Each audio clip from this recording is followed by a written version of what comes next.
ሶስት ግብአቶችን ብቻ በመጠቀም ይህንን የሚመስል በጣም ቀላል ቆንጆ የሆነ የቫኒሊያ ኬክ አሰራር ነው ያመጣሁላችሁ። ቪዲዮውን እስከ መጨረሻው ይዩት። ሰላም ጤና ይስጥልኝ ውድና የተከበራችሁ ቤተሰቦች እንዴት ናችሁ? ዛሬ በጣም ቀላል የሆነ የቫኒሊያ ኬክ አሰራር ይዤላችሁ መጥቻለሁኝ። ቪዲዮውን እስከ መጨረሻው ይዩት። ላይክ፣ ሼር እያደረጋችሁ አበረታቱኝ። እንዲሁም ደግሞ ለቤቴ አዲስ የሆናችሁ ሰብስክራይብ እያደረጋችሁ ቤተሰብ ሁኑ። ወደ አሰራሩ እናልፋለን። በመጀመሪያ እየተጠቀምኩት ኬክ ይህንን ይመስላል። ቫኒሊያ በጣም ቀላል ነው፣ ቆንጆ ነው። ይህንን ይመስላል። የሚያስፈልጉን 3 እንቁላል ያስፈልገናል።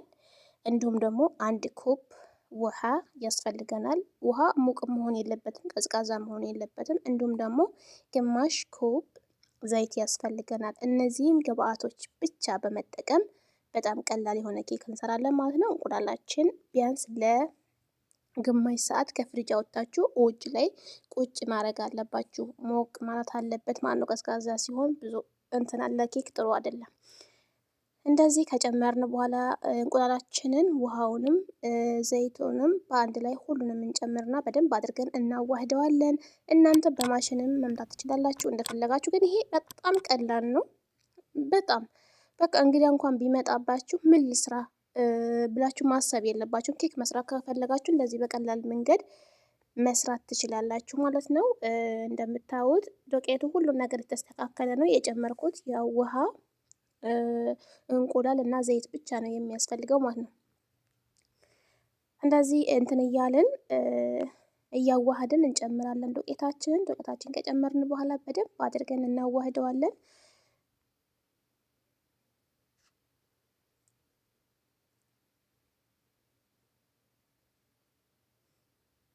የእውነት ነው የምላችሁ በጣም ነው የሚጣፍጠው። በጣም ቆንጆ ነው። ሽታው ራሱ በስመአብ አትጠይቁኝ። ገና ሳትሰሩት ራሱ ሽታው እዚህ ጋር በጣም በጣም ቆንጆ ነው። በጣም ነው የሚጣፍጠው። ስሩት።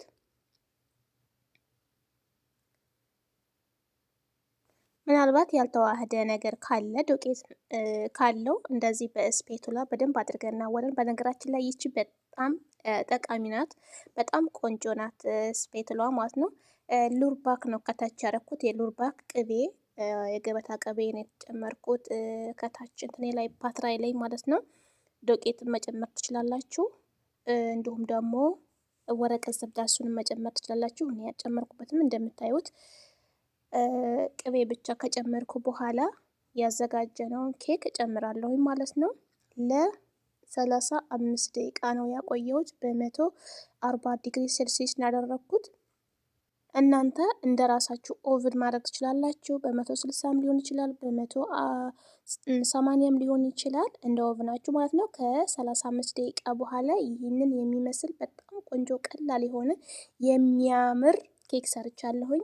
መብሰልና ለመብሰውን ደግሞ በስቲክንን እንደዚህ በምትወጉበት ሰዓት ከውስጥ ምንም አይነት ሊጥ ነገር አይወጣውም ማለት ነው። ከበሰለ ራሱ እንትን የላችሁ አለቀቅ ነው የሚያደርገው። ከበረደ በኋላ እንደዚህ እንትን ብየዋለሁኝ። በጣም በጣም ነው የሚያምረው። ሽታው በስማም አትጠይቁኝ፣ በልታችሁ አጠግቡም። በተለይ ፍርፍር ነው የሚለው።